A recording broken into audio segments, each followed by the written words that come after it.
Good evening, ladies and gentlemen. I am Susmita Pol of the Pinecone Review.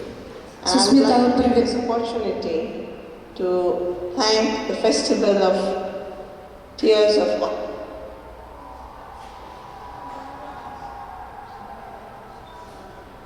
Evening. I'd also like to take this opportunity to thank Yulia, my translator for today. And I would like to thank the esteemed audience who is present right now. Это Сусмита Пол, наша сегодняшняя спикерка, и она благодарит организаторов, всю команду фестиваля «Слезы» авторки за то, что они пригласили ее презентовать ее литературный проект. Она представляет журнал Pinecone Review. И она благодарит всю публику, которая собралась здесь, и благодарит своего переводчика Юлию. Это я буду переводить для вас сегодня. I'll just head on straight to how the Pinecone Review started. And for that, I have to go back to the autumn of 2020.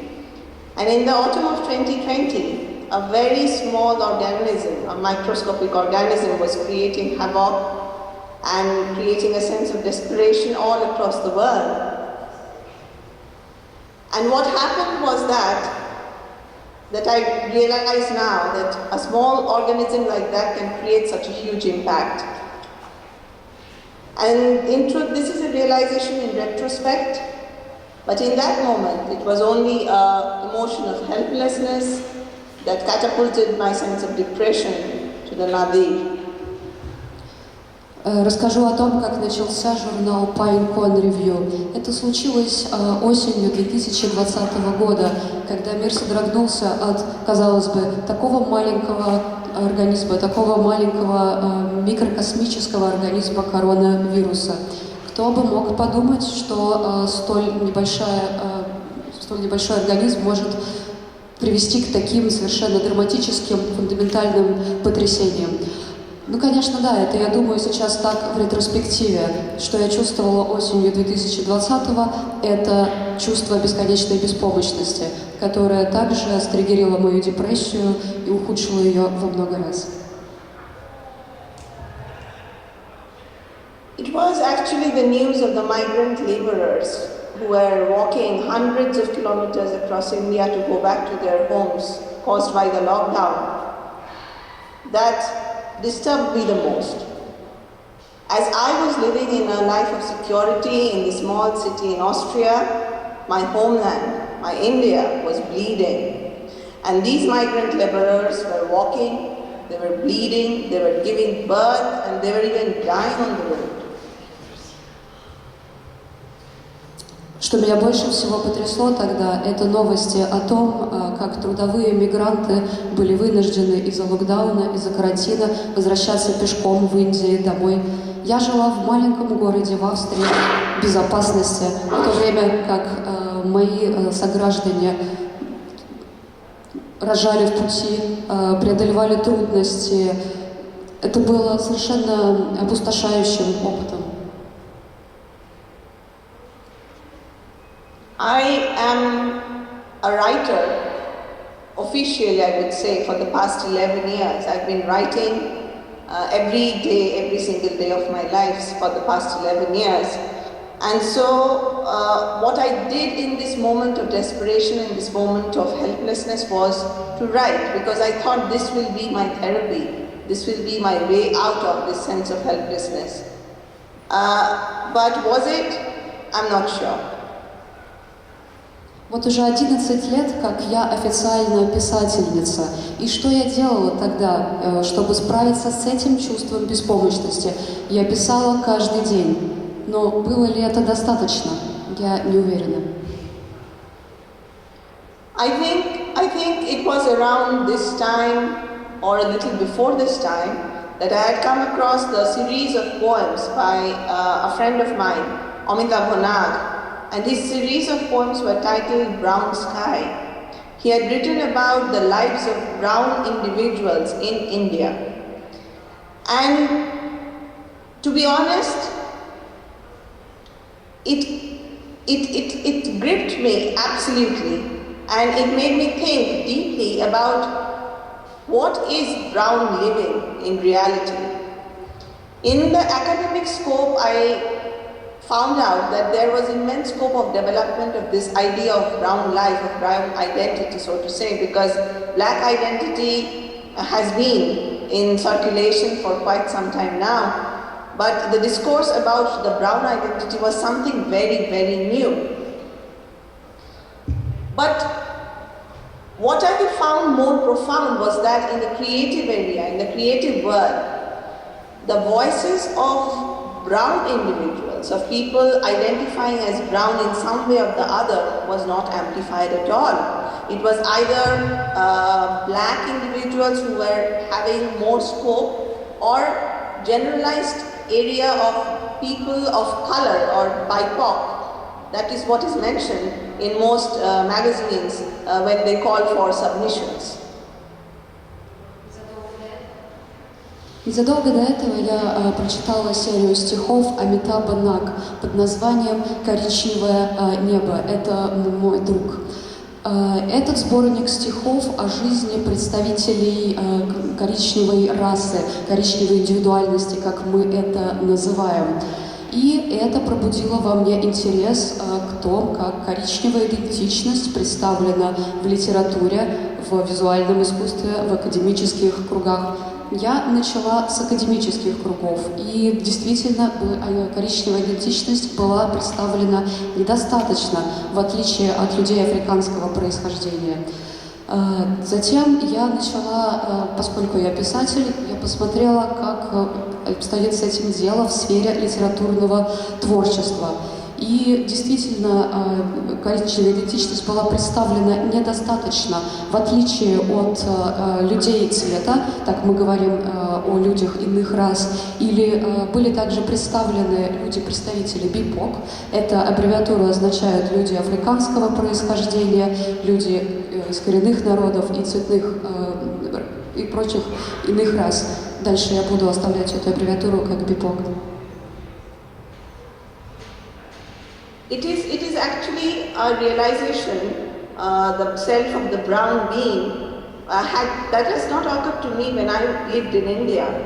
I've lived outside India for the last 10 years, 11 years almost, though I have had experiences of being identified as brown, being discriminated for being brown, it didn't occur to me that I am a brown individual. I'm someone who has a different identity, so to say.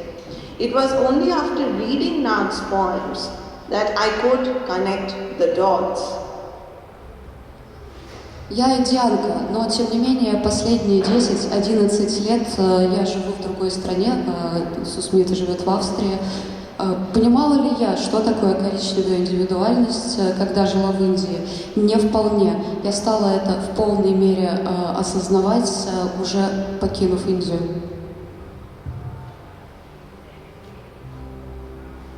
In reality, all universal things, I think, begin from the microcosm of life, from something very small, something very minute.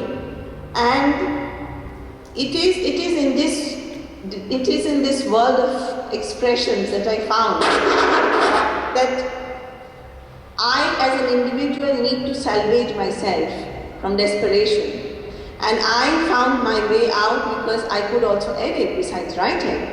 And I used my quality of editing to formulate the idea of a magazine, to plan the fine point of view. В жизни все начинается с такого маленького микрокосма, как жизнь. И это задача индивидуальности, чтобы освободить себя от отчаяния, от чувства беспомощности.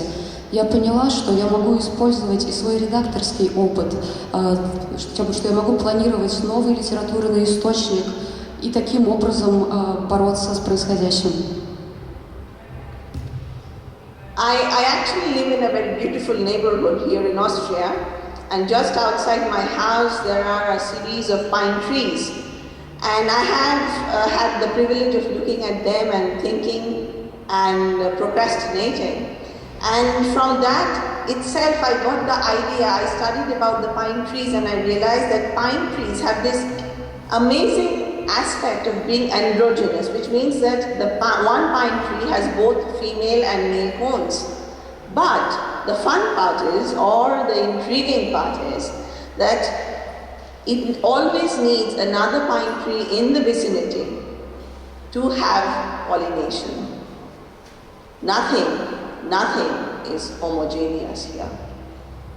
Мне очень повезло, я живу в красивом районе в Австрии, где довольно много красивых сосен. И я достаточно привилегирована, мне достаточно повезло, я могла ходить и смотреть на них. Так мне пришла в голову эта мысль, я начала изучать информацию про сосны. Знаете ли вы, что сосны на самом деле андрогинные? Каждое дерево имеет и мужские, и женские шишки. Но тем не менее не происходит перекрестного опыления. Для того, чтобы произошло опыление, каждому дереву нужно рядом другое дерево. Ничто не однородно. Brown lives and brown identity is also not homogeneous.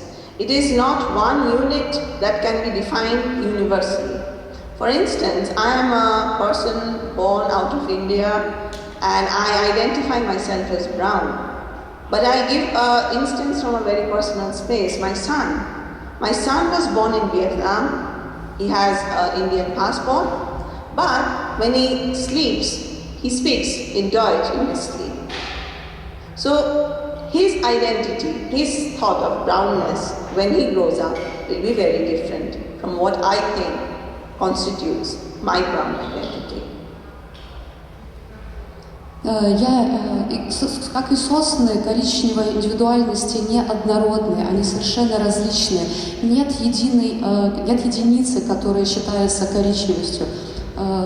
Давайте про меня. Я индианка, я считаю себя индианкой.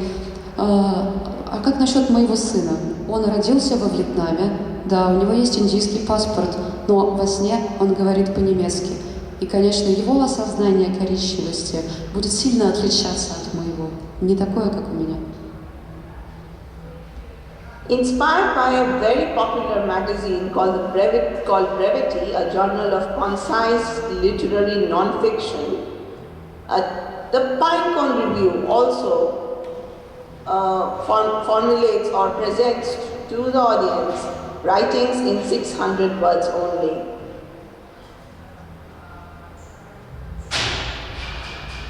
Наш журнал вдохновлен другим журналом под названием Brevity, что переводится как «краткость».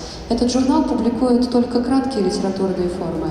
Так происходит и с нашим журналом Pinecone Review. Мы публикуем работы до 600 слов длиной. Brevity is also something that we hold on close to ourselves because our team itself is very small and it entirely comprises of women. Women coming from different facets of life, women who are editors, women who are writers, women who have published, women who have never published, and artists who have never published themselves.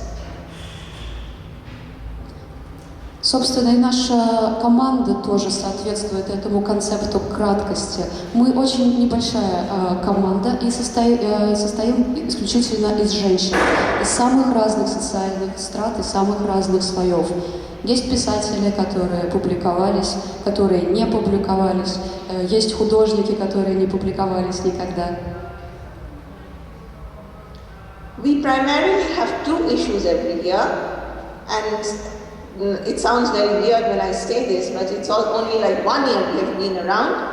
But it's like we have 1 issue on the 2nd of January, just after the New Year celebrations, and we have the 2nd issue on the 2nd of June, and we plan to have it the same way. The January issue is always themed, and it is themed around brown existence, brown lives, brown identities, and the submission window for the January issue is currently open. Kindly stop by at our website and have a look. The June issue is unthemed and again open for all. У нашего журнала планируется 2 выпуска в год. Вообще мы молодой журнал, всего 1 год, как мы существуем, может быть, поэтому странно прозвучит. Тем не менее, мы выпускаемся дважды в год. 2 января, и этот выпуск имеет тему, он целиком и полностью посвящен коричневой идентичности. 2 выпуск 2 июня, у него нет специальной темы. Я должна сказать, что, пожалуйста, зайдите на наш сайт PineCon Review, мы предоставим ссылку участникам после. Просто мы сейчас принимаем работы, и можно попасть в январский выпуск. Июньский выпуск также открыт для вашего участия. The roller coaster experience of the PineCon Review is not complete without mentioning the pride issue.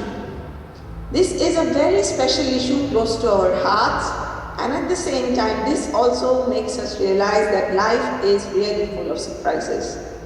June was the month of pride all across the world, and it was celebrated. The news, the social media was filled with images of celebration. But what happens after the celebration? That's exactly what occurred to our minds, our PineCon Review minds, that after the celebration in June, where does the LGBTQ community go? Where does the LGBTQ stories go? And that gave birth to Be Proud with Pride, our very special, first special issue actually, and it had Candice Louisa Dupuy as the guest editor. It is an absolute honor to have her as a guest editor because we were a bunch of heterosexuals, and frankly I was a little bit thoughtful, I was a little bit introspective about whether the LGBTQ community of artists and writers will trust us with their creative works. With her, with Candice as the lead, I think we got a validation of some sort, and we also could manage to wrap up this issue with some absolute brilliant artworks and some absolute brilliant write-ups from writers across the globe. Что случилось потом, и, наверное, без этого не будет полной истории тех американских горок, которым является наш журнал. Это Pride месяц, который случился в этом июне, как вы знаете. По всему миру многие выпуски, многие средства массовой информации пестрели изображениями Прайда и посвященных им событий. И тут возник вопрос, когда наступил июль, что происходит с ЛГБТ-комьюнити, куда идут эти истории? Так появился наш специальный выпуск, первый в своем роде, мы назвали его «Гордись Прайдом», и я должна сказать, что я горда тем, что Кэндис Луиза Даквин была приглашенным редактором этого выпуска. Мы в PineCon — это группа гетеросексуальных женщин. Для нас это было настоящей гордостью, счастьем и признанием, что ЛГБТ-комьюнити удостоило нас своим участием и что оно подарило нам свои работы.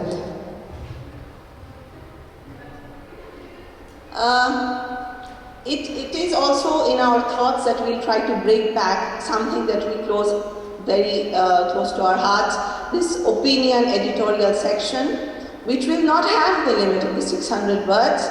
It will be open for as much as you want to write, because I think there is also a need for a freedom of expression with the freedom of word limits.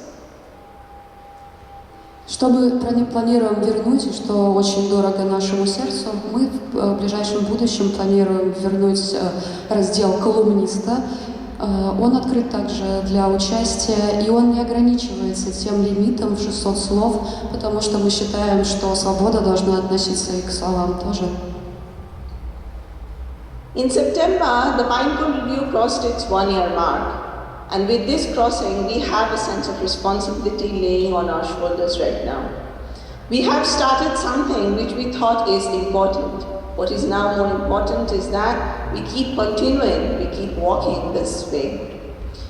So for the oncoming seasons, we have in mind, again, stories and artworks, visual artworks by writers and by artists on the themes of oppression, on the themes of accepting differences, and on the themes of believing that differences are important as much as sameness. В сентябре нашему журналу исполнился год. Год назад мы начинали с того, что нам казалось очень важным. Сейчас мы понимаем, что важно продолжать. И мы планируем продолжать. Мы будем публиковать истории и визуальное искусство. Мы будем обсуждать темы угнетения, тему признания инклюзии, признания разных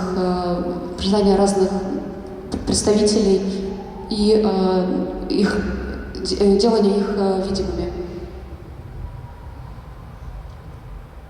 I truly believe something, that nothing remains same, nothing remains constant in the river of time. And down the way that the Pinecone Review may take, the editorial team may change, and I hope that change will be welcomed and accepted. And at the same time, I hope that something that is very core, something that is very essential will not change. And that is this essence of faith, this faith that differences have to be respected. Differences need to stay in order for a complete picture. Я убеждена, что ничто не остается таким же в реке времени. И я уверена, что дорога, которая предстоит Pinecone Review, изменит этот журнал. Возможно, поменяется редакционная команда, и я надеюсь, что это будет благостное изменение, что это изменение будет принято нашей аудиторией. Но я также верю, что что-то самое важное и основное останется неизменным, а именно вера в ценность разнообразия и уважение к нему. Empathy or sympathy is something that is truly valued in our society and should be valued. But as writers, as artists, as creative souls, we must also accept that empathy or sympathy only provides a second-hand experience. We can never experience what these individuals who are different from us are experiencing. And with that faith in mind, that beyond sympathy, beyond empathy, we will continue to believe, I would like to thank you once again. Мы знаем, как ценны эмпатия и сочувствие сейчас в обществе, но мы, как писатели, как люди творческие, должны понимать, что не так легко проявить эмпатию и сочувствие, если это опосредованный опыт. Тем не менее, мы верим в ценность эмпатии, и я еще раз благодарю вас всех за то, что вы были здесь сегодня.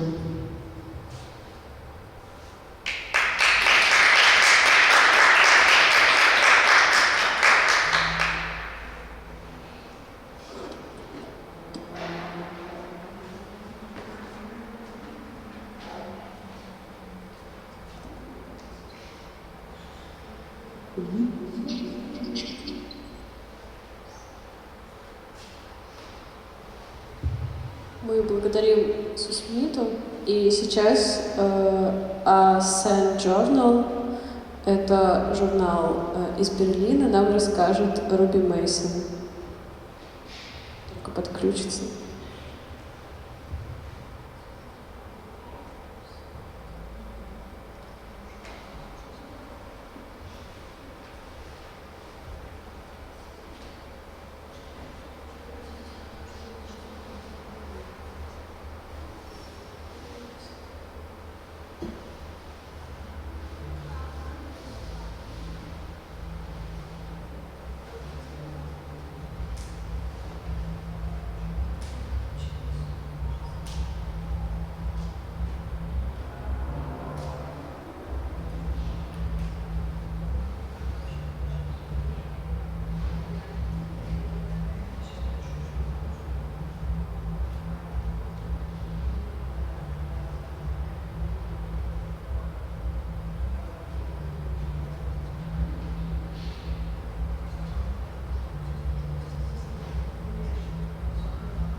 Recording in progress.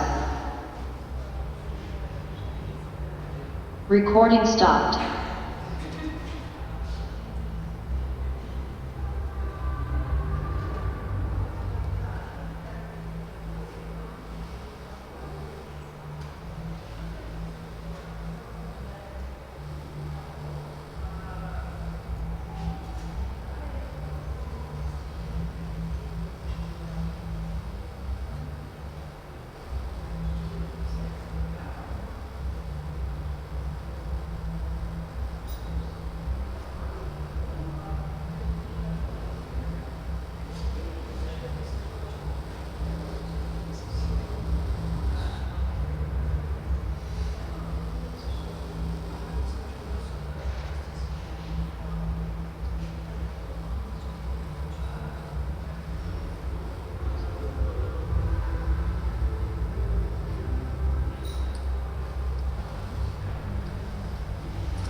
Hello?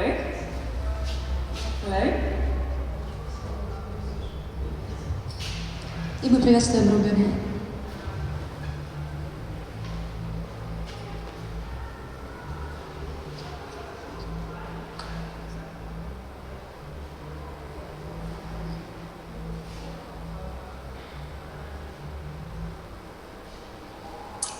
Okay, hi everyone.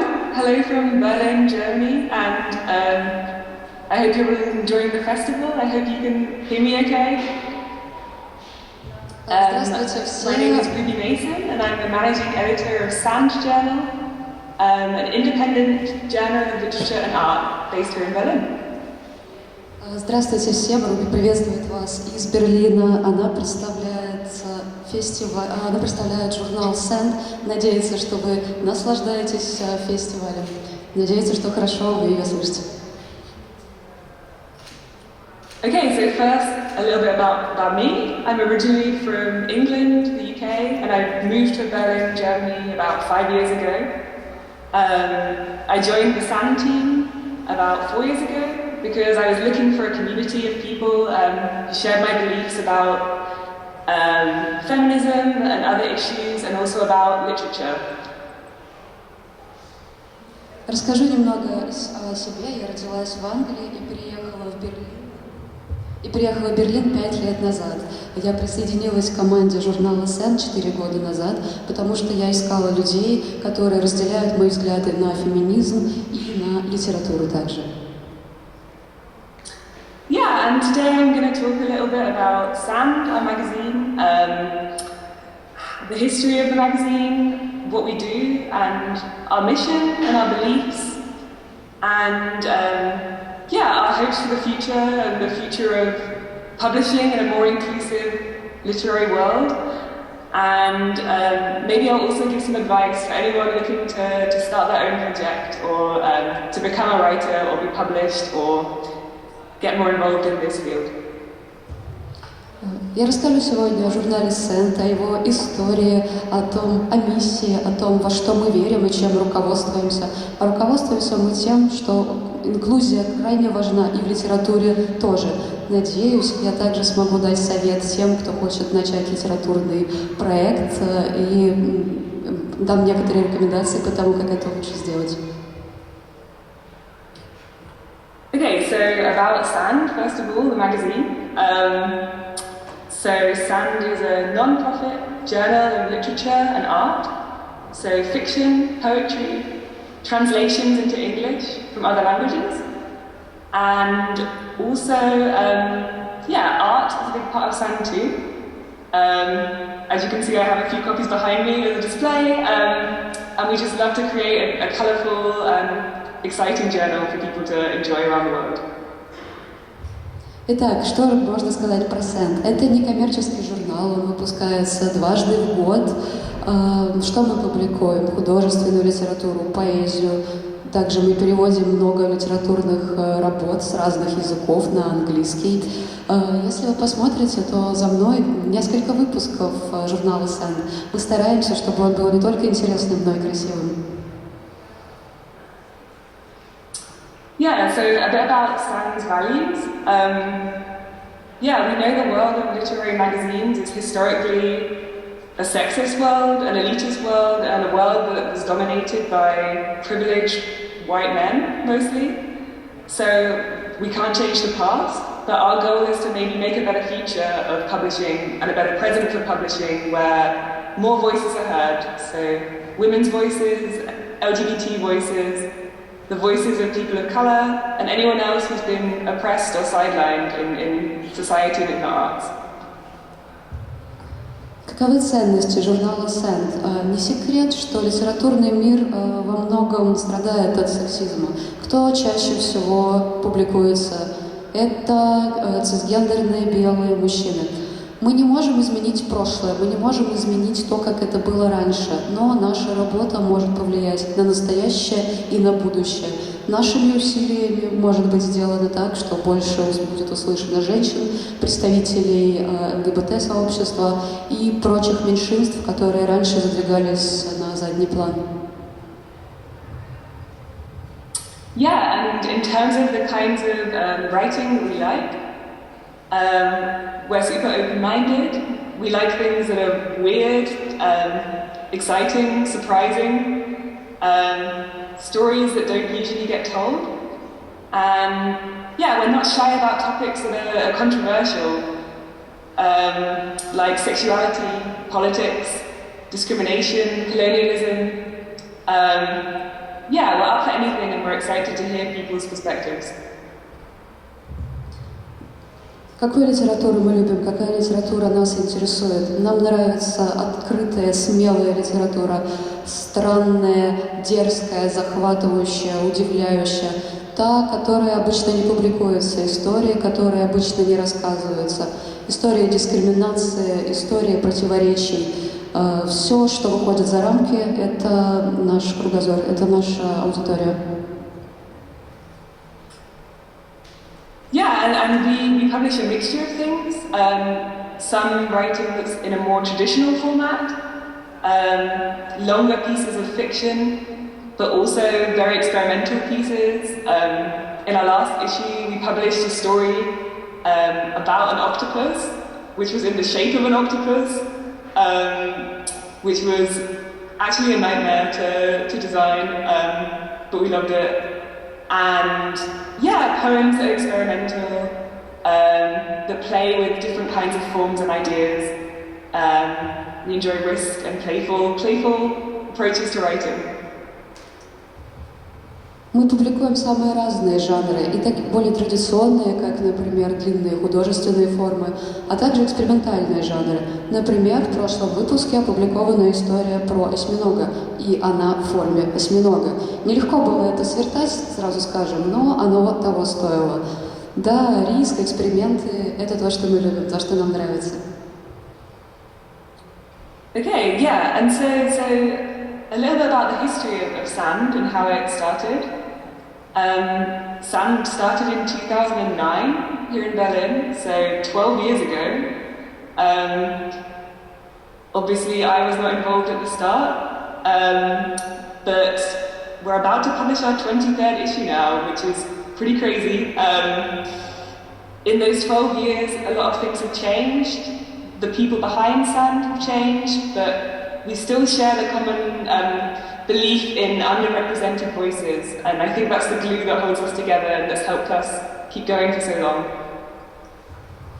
Расскажу немножко про историю журнала «Сент». Он был основан в 2009 году, то есть 12 лет назад. Но, как вы понимаете, я не с самого начала задействована была в истории этого журнала. Многое, но уже скоро мы опубликуем наш 23-й выпуск, да, уже 23-й выпуск. Многое поменялось за эти 12 лет. Что осталось неизменным, это наша вера в ценность тех голосов, которые задвигались на задний фон, которые были недостаточно услышаны. And yeah, outside of the printed journal, we do a bunch of other things. We love to have events here in Berlin. We like to throw parties when we can, organize readings and things like that. But we also, we see the power of the internet to connect people. And we also run online workshops to give writers advice and to help them gain confidence in their writing. And we love to do things like this, where we get to meet people in other places and reach out to other cities and different communities. Помимо того, что мы публикуем журнал, мы организуем самые разные события в Берлине, здесь в Берлине. Это вечеринки, литературные вечера, чтения совместные. Мы также верим в силу интернета, который объединяет людей, поэтому организуем онлайн-семинары, где опытные писатели могут давать советы и помогать тем, кто только пробует себя на этом поприще. Таким образом, мы создаем окружение, платформу, где эти голоса могут быть услышаны. Yeah, so now a little bit about the people behind SAND. SAND is not my project. We're a team of 12 people, and we have a non-hierarchical structure, so we're all equal and everybody has a say. Everyone's opinion is heard and is important. And we have a very collaborative process. Расскажу про нашу команду. Мы все добровольцы, и нельзя сказать, что наша команда иерархически устроена. Нет, мы советуемся с друг другом, слышим друг друга, обсуждаем вещи вместе. Yeah, an interesting thing about SAND is it wasn't specifically started as a feminist project, but over time it's evolved that way naturally. And also the team has naturally become an almost completely all-women team without realizing, which is interesting. So it's really great to work as part of this really positive women-led environment as part of a diverse group of international people here in Berlin. Что интересно про СЭНД, он не начинался как чисто феминистический проект. Так случилось, естественно, что он стал таким со временем. И больше того, команда тоже со временем стала исключительно состоять из женских представителей. И мы ценим ценность феминизма, и мы ценим наше участие в том, как мы влияем на Берлин. Yeah, another big thing about SAND and the way we work is that we've never had a physical office space. We all work independently from our homes, which can be challenging at times. Sometimes we meet up in bars and cafes in Berlin to work together.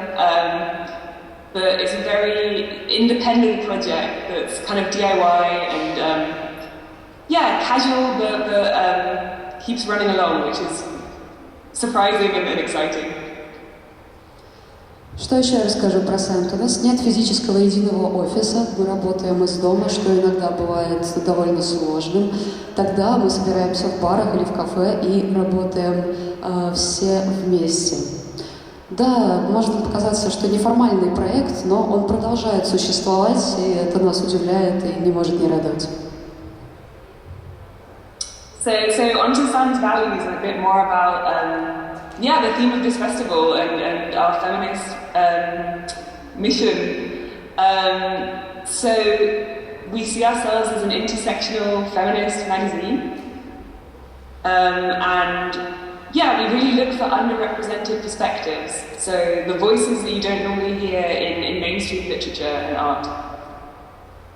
Возвращаясь к ценностям СЭНД, и особенно в разрезе темы вашего фестиваля, мы кросс-гендерный феминистический проект. И опять же повторюсь, что я верю в ценность представлять голоса, которые часто остаются неуслышанными. Yeah, and we believe strongly that different kinds of oppression overlap. So there's overlap between sexism and racism and homophobia, and for that reason we think we can only empower one marginalized group by trying to provide a space for them all. And that's why Sam doesn't just focus on women writers, even though that's a big part of what we do. We also focus on all other groups that have historically been silenced and not had a space. Мы верим в инклюзию, мы верим в равенство, мы верим в то, что угнетению нет места в современном мире. Поэтому мы против сексизма, расизма, гомофобии. Но, тем не менее, мы не считаем, что стоит выделить место только для меньшинств. Опять же, мы за инклюзию и за разнообразие. Поэтому, хотя в основном мы публикуем истории, созданные женщинами, есть также и другие истории. Опять же, они относятся к тому, что в других местах вы не прочитаете. Yeah, so every time we publish a new issue of Sand, we open our call for submission and ask people to send us work. And we find that the work that comes to us, it really says interesting things about the arts and society, and we see certain patterns in the work that we receive. Каждый раз, когда мы готовимся выпустить новый выпуск журнала «Сент», мы открываем прием заявок, прием работ, и то, что мы видим, очень ярко и наглядно иллюстрирует то, что происходит с искусством в обществе. So even though we invite anybody, anywhere in the world who is writing in English, in the English language, to send us their writing and art, and we receive about 2,000 submissions, or maybe 1,500 to 2,000 submissions, we find that almost always 70% of those submissions will come from white male writers in North America. Итак, когда мы открываем прием работ, что мы поощряем всех, все могут абсолютно подать свои работы и участвовать. Тем не менее, вот из этих 2500 заявок работ мы видим, что 70% приходят от белых мужчин. Yeah, and obviously receiving so many submissions, being lucky enough to receive so many submissions, means we have to turn down a lot of stories, which is often difficult and sad. And we also notice that often privileged white male authors, if their work is rejected once, they will continue to submit again and again and again. Whereas often female writers or writers from more marginalized backgrounds, we see if their work is rejected once, they will never submit again. Итак, мы получаем, как я уже сказала, очень много работ, поэтому мы вынуждены отбирать лучшее, что бывает, конечно, иногда грустно. Что мы заметили, опять же, если мы отказываемся от работы привилегированного белого мужчины, он пришлет снова и снова, он снова подаст заявку на участие. Однако, очень часто мы видим, что если мы не принимаем работу писателя-женщины или представителя угнетаемых групп, мы не получим заявку снова. Yeah, and why is that?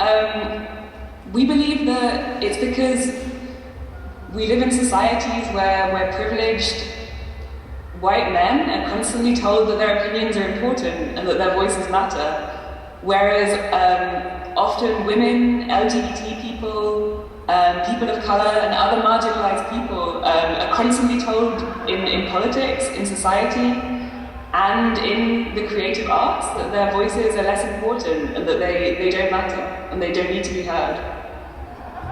Мы задумались, почему так происходит.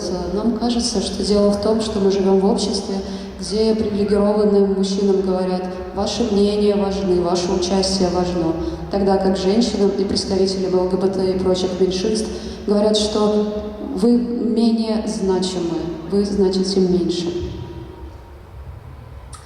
Yeah, so how do we deal with that? Well, what we do is we take a very active approach to finding writers and finding poets and finding artists to send us their work. So we spend a lot of time researching, finding different communities around the world, and whenever we find a community of writers or artists that we think shares our values, we'll invite them to send us their work and try and form these connections in different places, in different parts of Africa, different parts of Europe, different parts of North and South America, and anywhere else that we can find.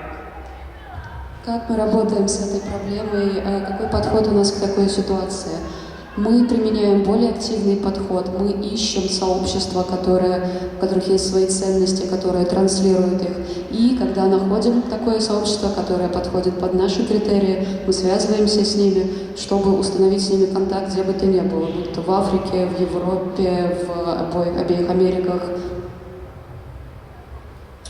And another part of, an important part of Sand's way of working as an intersectional feminist journal is that we really value writing that is based on authentic lived experience. And we look for complex characters, and we don't publish writing where female characters are two-dimensional figures that are secondary to leading male characters, which is something that you do often see, where a woman in a piece of writing is only used to kind of develop the story of a leading man. Поскольку «Сент» — это кросс-гендерный журнал, мы особенно ценим истории, которые опираются на аутентичный жизненный опыт, на настоящие истории, настоящие персонажи. Что еще стоит сказать? Мы не печатаем работы, где женщины — второстепенные персонажи, где они используются лишь для того, чтобы развивать сюжет, чтобы на них опирался главный мужской персонаж. Yeah, and finally, another important part of Sand's mission is to give marginalized writers, women writers, LGBT writers, BIPOC writers, a space to write about whatever they want to write about. So we don't put people in boxes, and we don't demand them to only write about their experiences of oppression.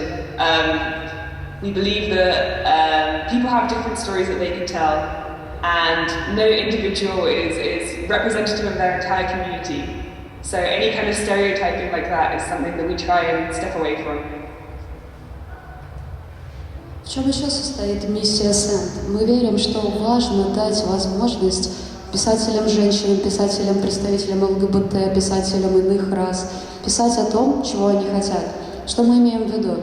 То есть мы не отбираем строго истории, которые говорят о притеснении, о дискриминации.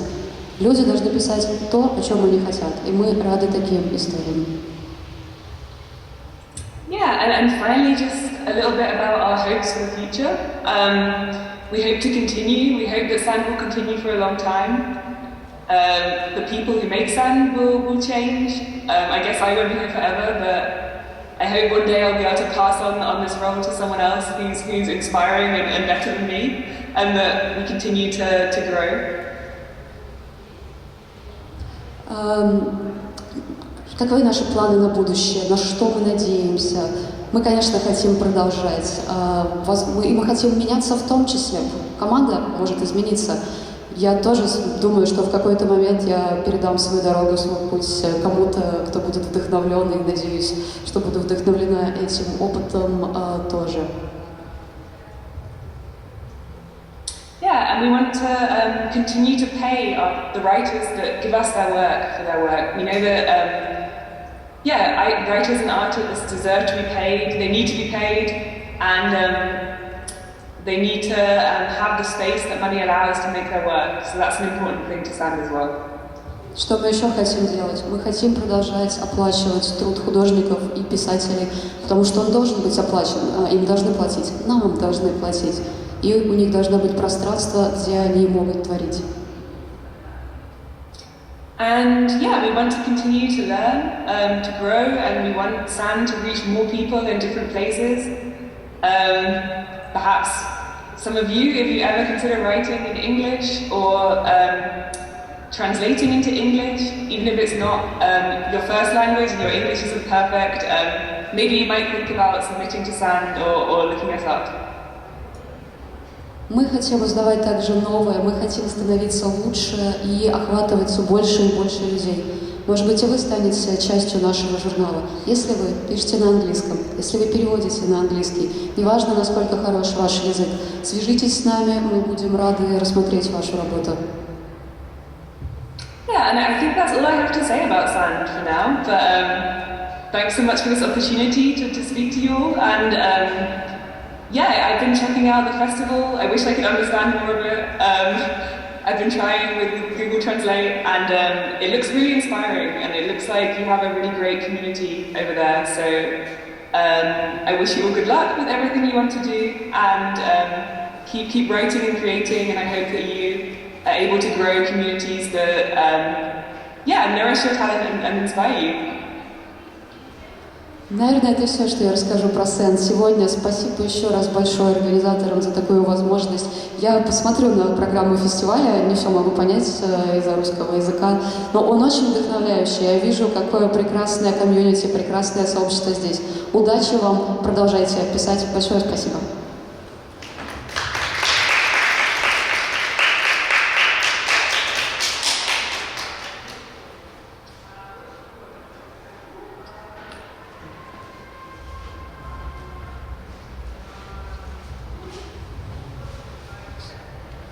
Если у вас вопросы к Руби, если нет, то мы заканчиваем эту часть. И у нас сейчас будет перерыв полчаса, и мы ждем вас в 20:30 на чтение из журнала «Незнание». Спасибо.